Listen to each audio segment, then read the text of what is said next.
आज 14 जानेवारी. सर्वांना मकर संक्रांतीच्या हार्दिक शुभेच्छा. आज आपण करंट अफेअर पाहणार आहोत.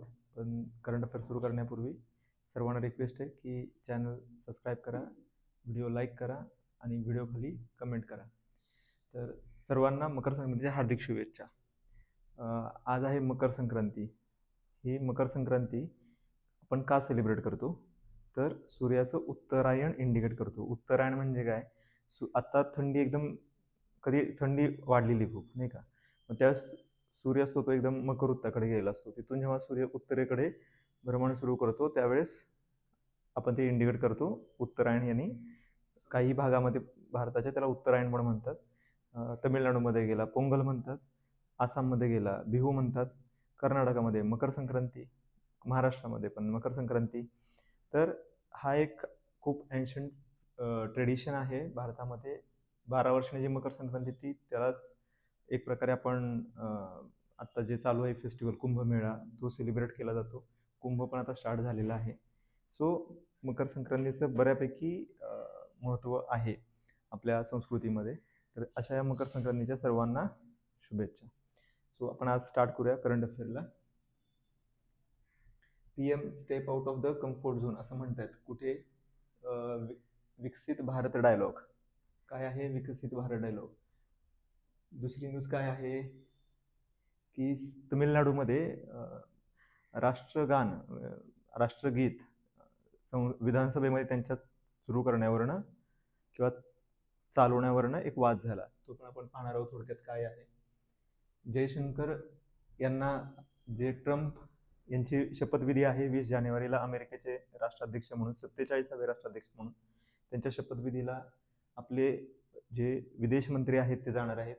आणि जे आपण बघतोय एक कंटिन्युइंग टॉपिक आहे तो म्हणजे कॅलिफोर्नियाच्या लॉस एंजलिसमध्ये म्हणजे फायर, मोठ्या प्रमाणात जंगलाला आग लागलेली आहे, वणवा लागलेला आहे. तो विझवण्यासाठी काय प्रयत्न चाललेले आहेत आणि त्याचे काही शॉर्टकमिंग्स आहेत ते पण आपण पाहणार आहोत. चला सुरू करूया. तर 12 तारखेला दरवर्षी जानेवारी 12 या दिवशी आपण नॅशनल यूथ डे सेलिब्रेट करतो. आता हा का सेलिब्रेट केला जातो?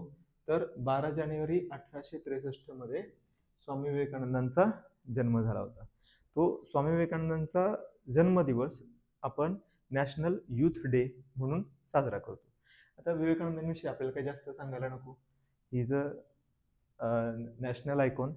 त्यांनी जे 1893 मध्ये अमेरिकेमध्ये शिकागोमध्ये जे धर्म परिषदेमध्ये जे भाषण दिलं होतं त्यानंतर ते खूप फेमस झाले होते.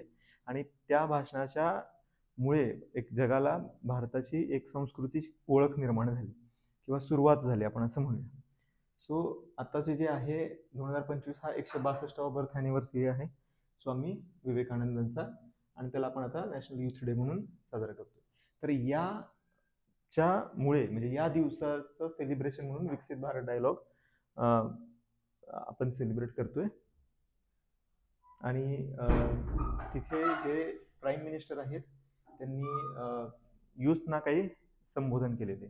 सो आता आपल्याला एक्झाममध्ये काय विचारू शकतात? तर ऑब्व्हियसली नॅशनल यूथ डे वगैरे डेट 12 जानेवारी वगैरे ते महत्त्वाचं आहे. पण आपल्यासाठी यामध्ये महत्त्वाचं काय आहे? तर लक्षात घ्या, इंडिया हा यंग कंट्री आहे. म्हणजे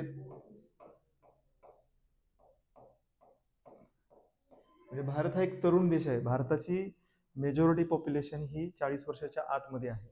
सो आपल्या भारतामध्ये बघा, आपण या विषयात कायम बोलत असतो की भारत हा तरुण देश आहे आणि भारताला एक डेमोग्राफिक डिव्हिडंड आहे. म्हणजे तरुण देश असला की काम करणारे हात जास्त असतात आणि त्या काम करणाऱ्या हातांवरती डिपेंड असणारे लोकांची संख्या कमी असते. त्यामुळे आपण त्याला काय म्हणतो? Demographic dividend. आणि याचा फायदा कशासाठी होतो? तर देशाचा फास्ट डेव्हलपमेंट करण्यासाठी या गोष्टीचा फायदा होतो. आता हा डेमोग्राफिक डिव्हिडंड आहे का भविष्यात तो डिझास्टर डिसाईड होणार आहे, हे आपण कसं ॲज अ नेशन आपण कसं वागतोय किंवा आपण या तरुण लोकसंख्येचा वापर कसा करतोय याच्यावरती डिपेंड आहे. तर आपण त्यावरती परत काहीतरी डिस्कशन करूया की India is a demographic dividend घेणारा देश आहे का डेमोग्राफिक डिझास्टर होणारा देश आहे. ठीक आहे. सो आता यामध्ये जे आपले PM आहेत त्या PMनी जे काही ॲड्रेस केलेले, त्यामध्ये त्यांनी काही मुद्दे मांडलेले आहेत, मुद्दे विचार करण्यासारखे आहेत. त्यांनी यामध्ये 1930 साली जे US मध्ये एक इकॉनॉमिक क्रायसिस झालं होतं, त्या क्रायसिस विषयी बोललेले आहेत. तर द ग्रेट डिप्रेशन असं म्हटलं जातं. 1930ला एक जागतिक महामंदी आली होती. युनायटेड स्टेट्समध्ये पण एक महामंदीसारखी परिस्थिती निर्माण झाली होती. त्याला द ग्रेट डिप्रेशन असं म्हणतात. तर त्याचा त्यांनी एक चांगल्या प्रकारे त्या संधीचं सोनं केलं होतं. त्यांनी एक नवीन पॉलिसी, न्यू डील म्हणून एक पॉलिसी अवलंबलेली होती. त्याचा इथे उल्लेख करण्यात आलेला आहे. तसंच सिंगापूर होता हा अतिशय एक आर्थिकदृष्ट्या अप्रगत असं एक आयलंड कंट्री होता. पण त्यांनी पण ज्या इकॉनॉमिक पॉलिसी एकदम हार्ड पद्धतीने राबवल्या. ज्यावेळेस त्यांचा जो राष्ट्राध्यक्ष होता त्याला डिक्टेटर म्हणायचे, पण कसा तर बेनोवलंट डिक्टेटर म्हणायचे.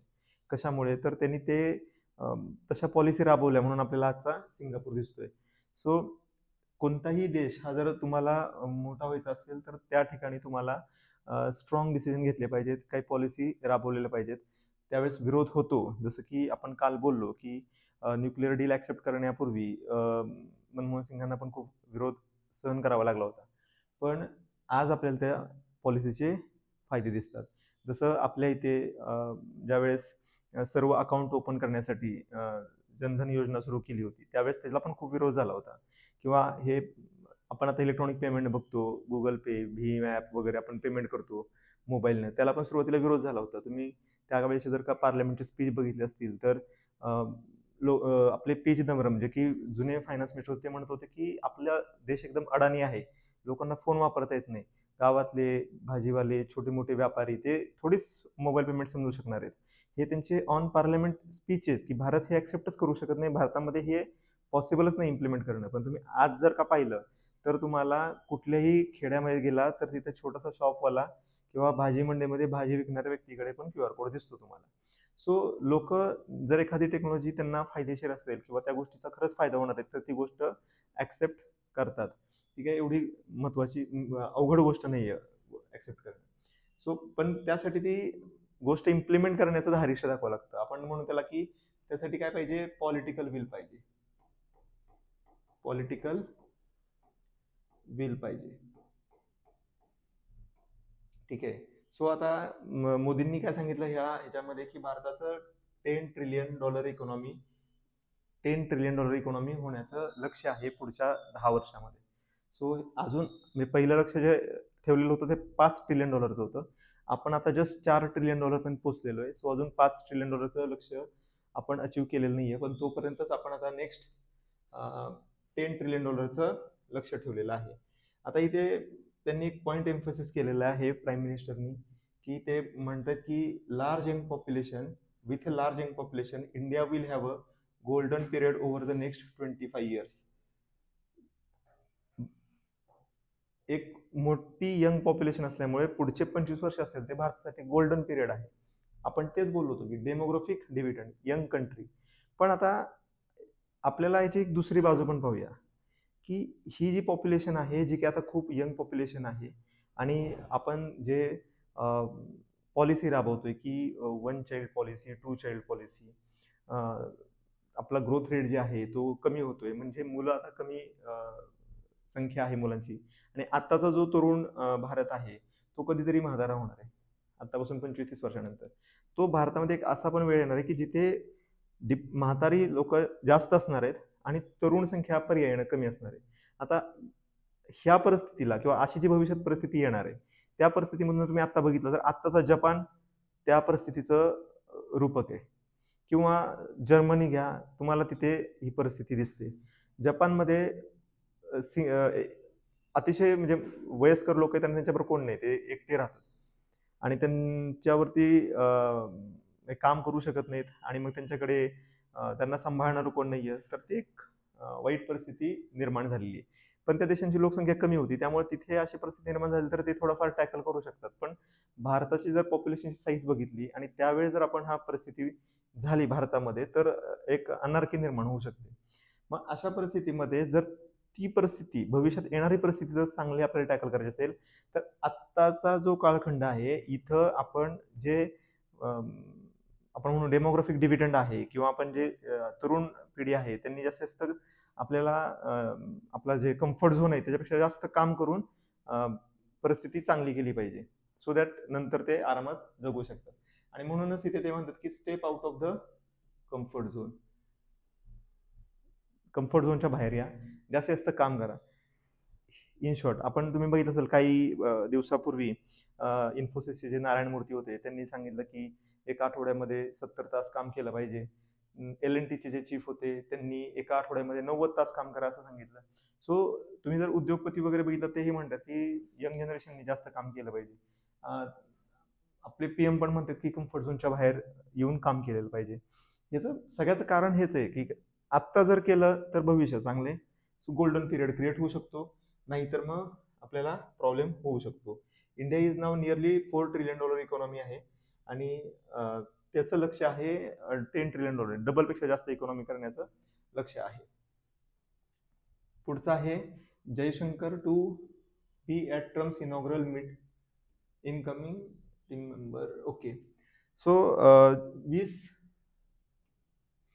जानेवारी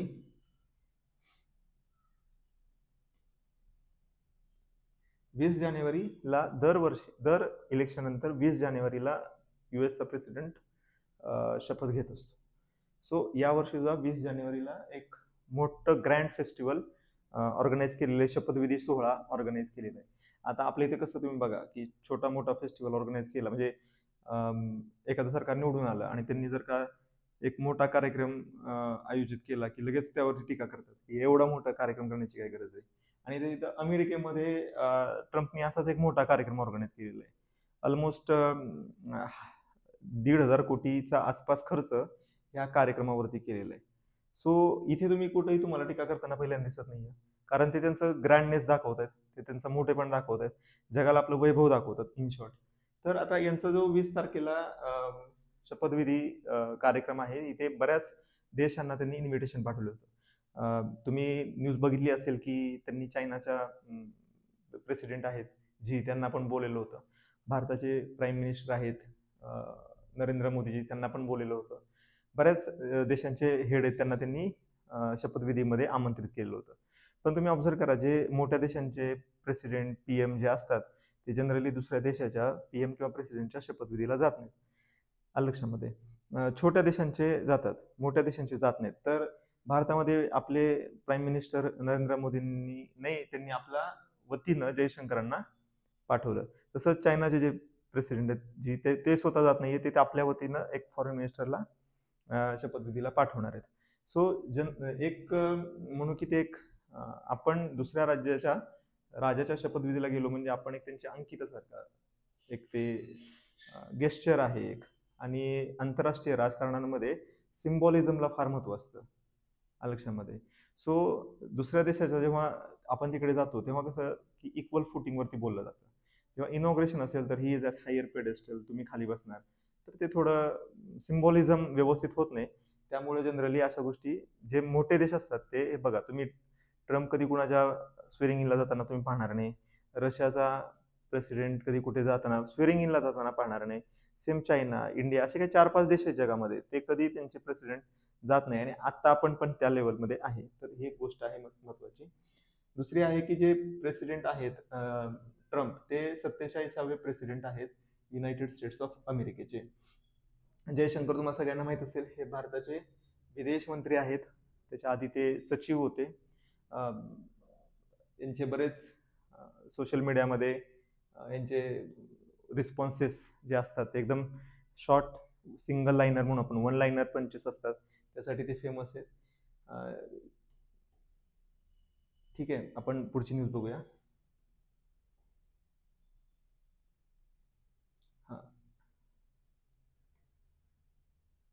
Bharat cleantech manufacturing platform. So आपले जे युनियन मिनिस्टर आहेत for commerce and industry Shri Piyush गोयलजी, यांनी भारत क्लीनटेक मॅन्युफॅक्चरिंग प्लॅटफॉर्म हा एक इनिशिएटिव्ह आहे तो लॉन्च केलेला आहे. आता हा इनिशिएटिव्ह कशासाठी घेतलेला आहे तर भारतामध्ये सोलार, विंड, हायड्रोजन आणि बॅटरी स्टोरेजचे सेक्टर आहे, त्याचं व्हॅल्यू चेन जी आहे त्याची ती विकसित व्हावी आणि याचं मोठ्या प्रमाणात मॅन्युफॅक्चरिंग भारतामध्येच व्हावं यासाठी हा इनिशिएटिव्ह घेण्यात आलेला आहे.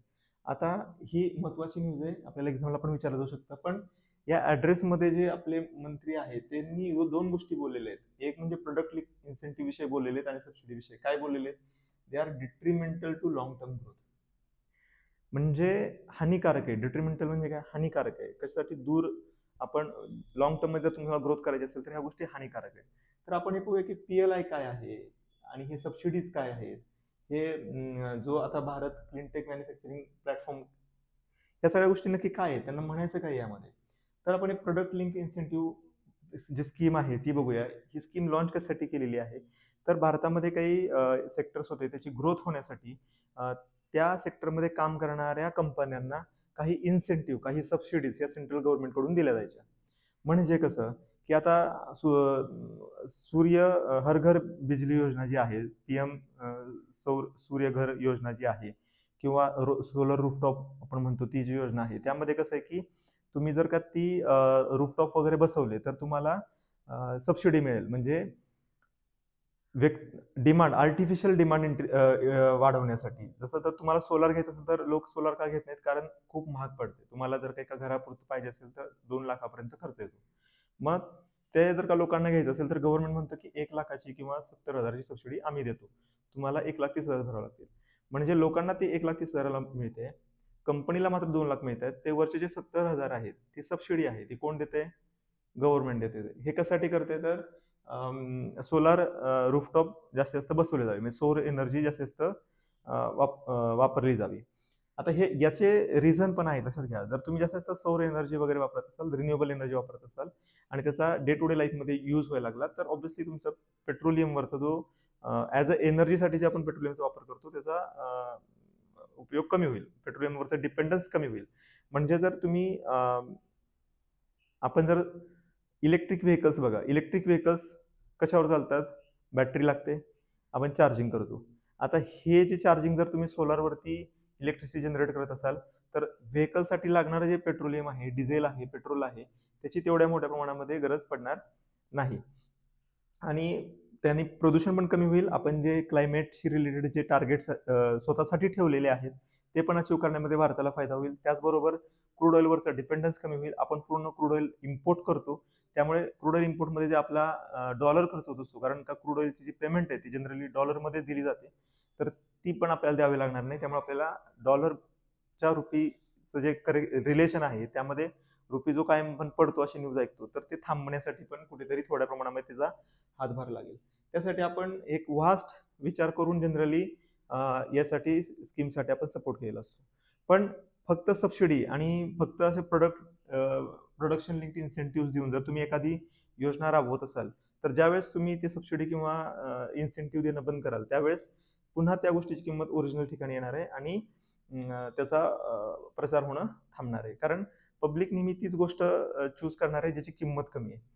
लक्षामध्ये जर तुम्हाला 1,000च्या रेंटवरती किंवा 2,000च्या इलेक्ट्रिसिटीच्या मंथली रेंटवरती काम होत असेल तर तुम्ही 2 लाख रुपये वन टाइम का द्याल? हा जनरली माणसं विचार करतात. सो यासाठी जे मंत्री आहेत ते काय म्हणतात की तुम्ही फक्त सबसिडी आणि इन्सेंटिव्ह वरतीच भर दिला तर लॉंग टर्म मध्ये ग्रोथ होत नाही. कारण जोपर्यंत तुम्ही इन्सेंटिव्ह सबसिडी देताय तोपर्यंतच ते सेक्टर चालू राहणार आहे. आता solar, wind, hydrogen, battery storage इथे सुरुवातीला गव्हर्नमेंटनं आता सेमी कंडक्टर आहेत त्याच्यावरती गव्हर्नमेंटनं पहिल्यांदा सबसिडी का दिली? तर हे जे इंडस्ट्रीज आहेत हे कॅपिटल जास्त लागतं, यामध्ये तुम्हाला इन्व्हेस्टमेंट जास्त लागते.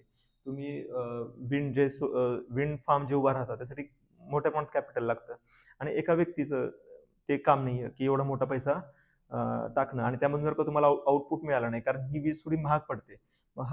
ही जर वीज महाग असेल तर मग त्यातून प्रॉफिट कमवता येणार नाही. मग ते प्रॉफिट कमवता यावं आणि हे लोकांनी यामध्ये इन्व्हेस्टमेंट करावी यासाठी सुरुवातीला त्याला नॉर्मल रेटवरती मिळण्यासाठी लोकांना सबसिडी दिली जाते. मग ही जर सबसिडी तुम्हाला कुठेतरी थांबवायची असेल तर तुम्हाला काय करावं लागेल? तर क्लीन एनर्जी सेक्टर आहे ते सेल्फ सस्टेनिंग बनवावं लागेल. म्हणजे कसं तुम्ही सेल्फ सस्टेनिंग बनवणार आहे? तर तुम्ही लोकांमध्ये अवेअरनेस क्रिएट केला पाहिजे. कशासाठी? तर कसं फायदेशीर होणार आहे तुम्हाला लॉंग टर्म मध्ये. त्याचबरोबर क्लीन एनर्जीचं महत्त्व समजून दिलं पाहिजे. त्यामुळे जे प्रदूषण होतंय, क्लायमेट चेंज होतो. तुम्ही आता बघा पुण्यामधलं आताचं वातावरण कसं आहे, मुंबईचं वातावरण कसं आहे. तुम्ही दिल्लीमध्ये बघा की वातावरण कशा एकदम तुम्ही श्वास घेऊ शकत नाही असं तिथं वातावरण होऊन जातं. सो हे सिटींची अवस्था आहे. गावाकडे अजून तरी थोडंफार गावं वाचलेली आहेत, पण भविष्यामध्ये ही परिस्थिती गावाकडे यायला पण फारसा वेळ लागणार नाही. सो जर लोकांना याचा अवेअरनेस क्रिएट केला की क्लीन एनर्जी, थोडे पैसे जास्त जातात पण क्लीन एनर्जी गरजेची आहे, कारण लॉंग टर्म ग्रोथसाठी आपल्याला आणि आपलं नॅचरल रिसोर्सेस शाबूत ठेवण्यासाठी आपल्याला गरज आहे. त्याबरोबर इकॉनॉमिक पण फायदे आहेत. हे जर लोकांमध्ये तुम्ही अवेअरनेस क्रिएट केला, त्याचबरोबर रिसर्च अँड डेव्हलपमेंट केला, कशामध्ये, या टेक्नॉलॉजीजमध्ये, हे कसं इकॉनॉमिकल व्हायबल करता येईल यासाठी जर तुम्ही रिसर्च केला, जो की भारतामध्ये फार कमी होतो, तो जर रिसर्च केला तर आपल्याला इन्सेंटिव्ह द्यायची गरज पडणार नाही, त्याचबरोबर आपल्याला सबसिडी द्यायची गरज पडणार नाही. आता मी म्हणलं की रिसर्च आपण फार कमी केलं, त्याचे कारण काय? तुम्ही बघा, आता हिंदुस्तान एरोनॉटिक्स लिमिटेड आहे, ते काय करतं? तेजस बनवतं, ठीक आहे. त्याचबरोबर आता ध्रुव हेलिकॉप्टरचा जो मध्ये आता किस्सा झालेला आहे, ते पण ते बनवतं. आता लक्षात घ्या की आपण भारत सरकारनं रफाईल विमानं घेतली फ्रान्सकडून. त्याच्या आधी जे मिराज होते, मिराज आपण फ्रान्सकडूनच घेत होतो. सो फ्रान्स बरोबर आपण पहिल्यापासूनच त्यांच्याकडून मिलिटरी यूजसाठी फायटर जेट्स घेत आलोय. मिराज नंतर आपण त्यांच्याकडून रफाईल घेतलं. आपण म्हणतो की नाही, आपल्याला घ्यायचं नाहीत, आपण स्वतः बनवायचे. 1980s मध्ये पहिल्यांदा आपण विचार केला होता की तेजस बनवायचं. 1980, आज 45 वर्ष झालेले आहेत आणि अजूनही फुल फ्लेज तेजस आपल्या एअरफोर्समध्ये आलेलं नाही. आपलं जे एअरफोर्स आहे ते पूर्णपणे सुखोई जे आहे, आपण जे रशियाच्या कडून घेतलं होतं आणि आपण आता कोलॅबरेशनमध्ये बनवतोय. त्याचबरोबर मिराज जे आहेत, जे आपण फ्रान्सकडून घेतलेत, आणि आता रफाईल आपण घेतलेले. म्हणजे आपलं एअर सिक्युरिटी ही पूर्णपणे इम्पोर्टवरती डिपेंड आहे.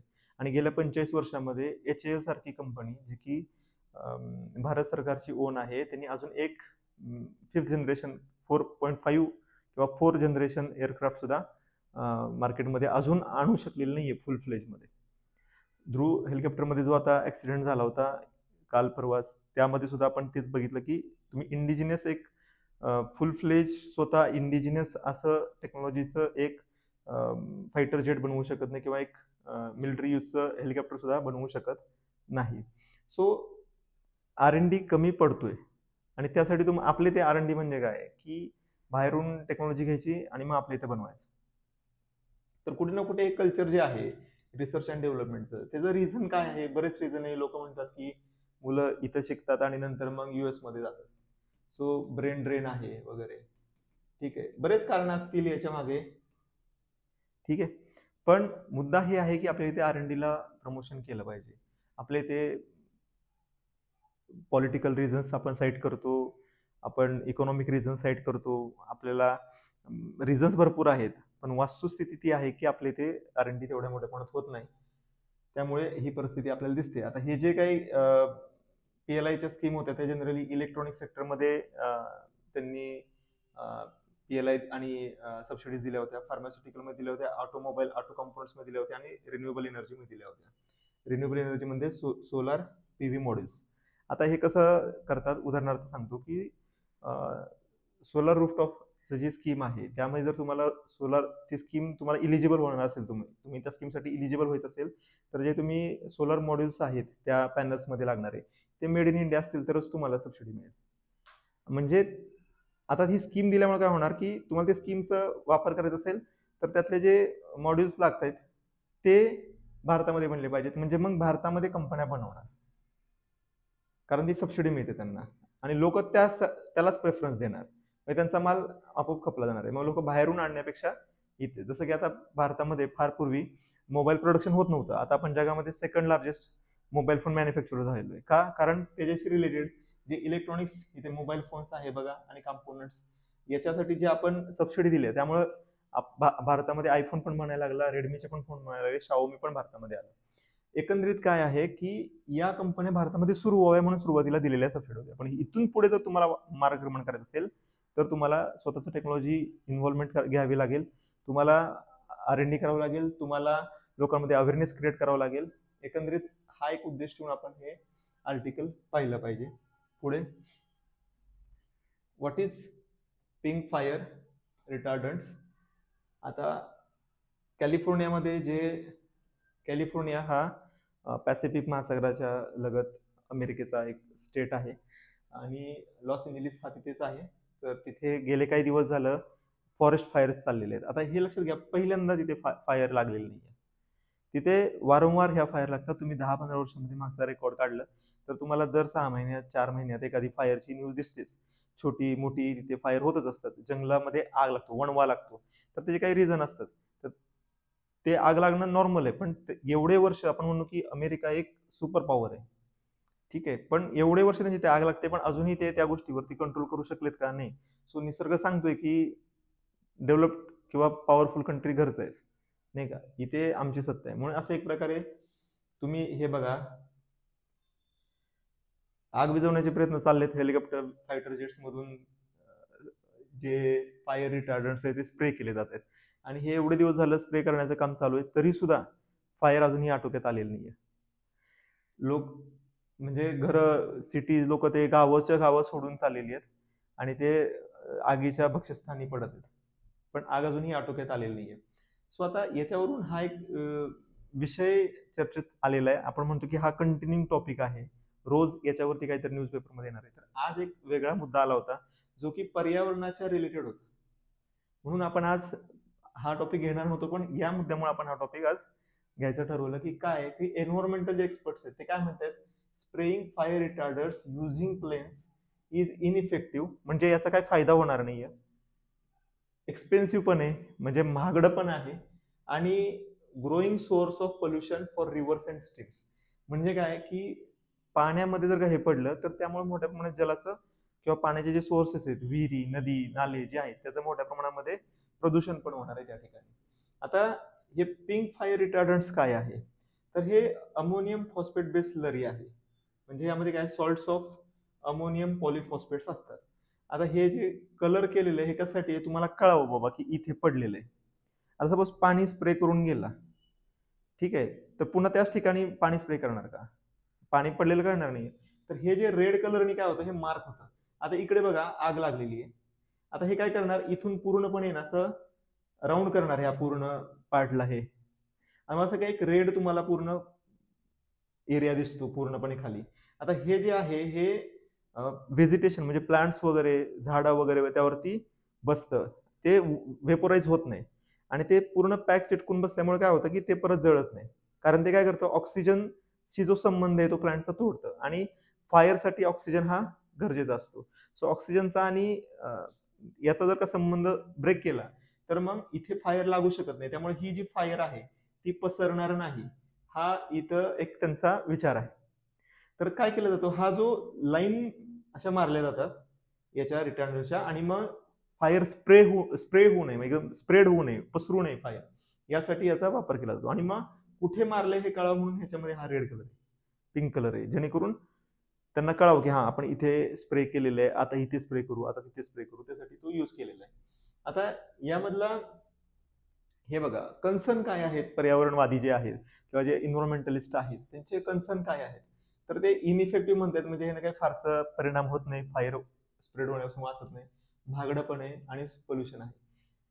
आता इथे काही तिथले रिसर्चर आहेत, संशोधक आहेत, ते काय म्हणतात, हे जे टॉक्सिक मेटल्स जे आहेत आणि हे जे रिटार्डंट्स यूज केलेले आहेत, हे गेल्या 2009 पासून जर बघितलं तर 8,50,000 पाऊंड एवढ्या वजनाचे, 8,50,000 पाऊंड म्हणजे आपण 4 लाख किलो, 3.5 ते 4 लाख किलोचे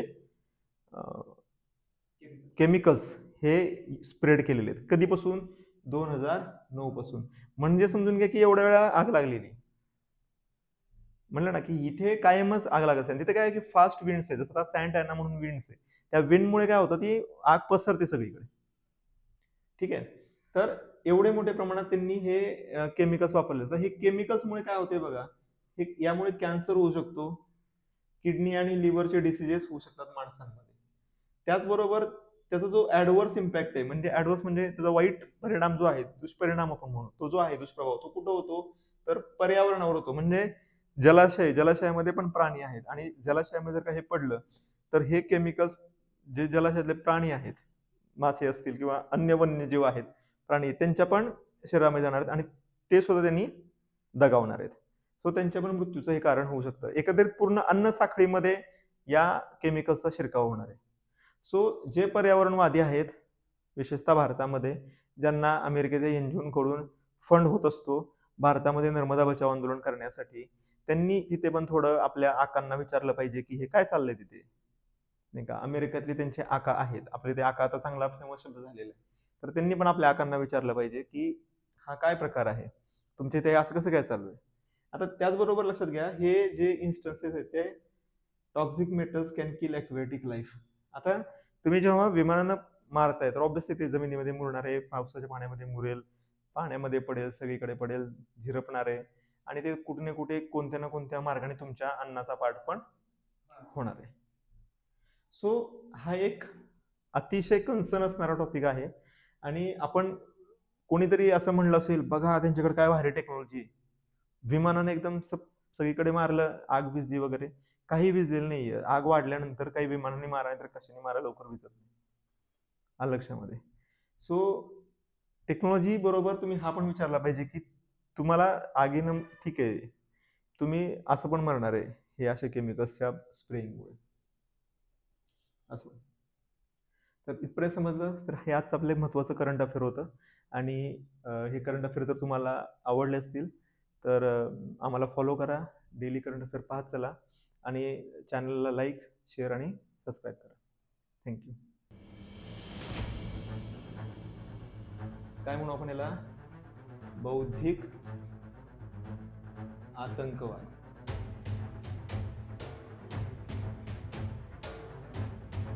म्हणजे काय मित्रांनो, आता आम्ही सांगणार की काय बरोबर आहे आणि काय चुकीचं.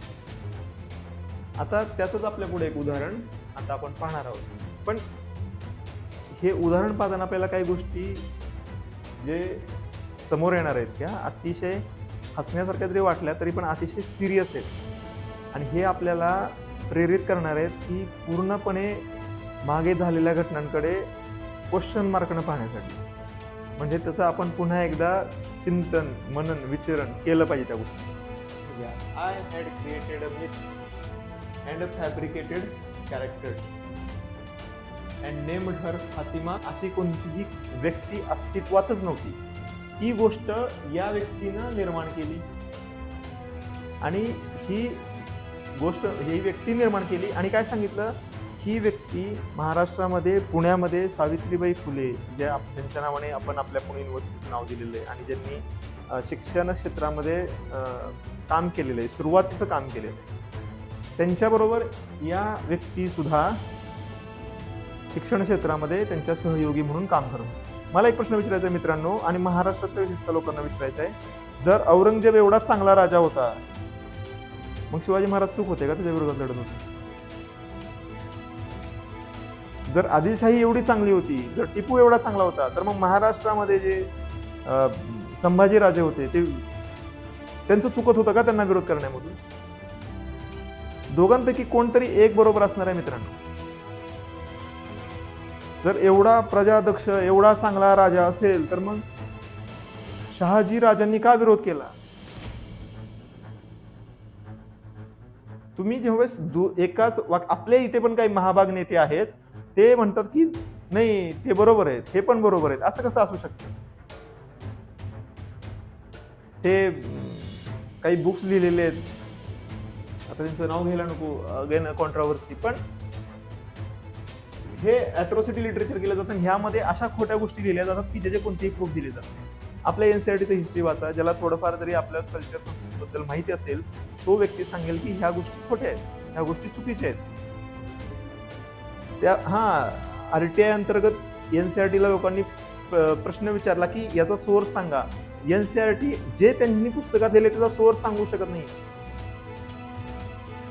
म्हणजे विदाऊट सोर्स, विदाऊट रेफरन्स, म्हणजे काही लोकांची इमॅजिनेशन किंवा काही लोकांच्या कल्पना हा आज भारताचा इतिहास बनलेला आहे मित्रांनो.